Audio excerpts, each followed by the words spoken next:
Uy, ang lalaki. Ayan, meron na naman tayong bagong dried mango. And ito mga Mars ko, wala siyang chili and salt. So kung hindi kayo mahilig sa mga maanghang, meron silang available na walang chili. So bali buy one get one na to mga Mars ko, and mura ko lang to nabili. So super favorite namin to mga Mars ko, kaya talagang hindi ako nagpapaawat lalo na kapag nagsisale sila. So check natin yung loob. So bawat isang pack pala nito is meron siyang 200 grams. And yung packaging pala nito ay naka-ziplock, kaya naman kung hindi nyo agad-agad kakainin, pwede. So hindi siya lalanggamin. So check na natin yung loob at para matikman na natin.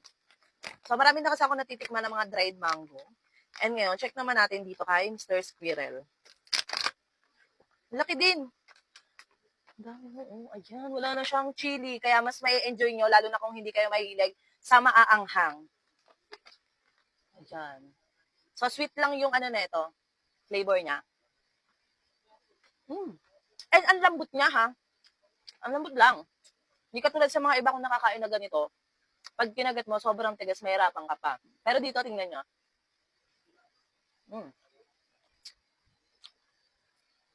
Harap.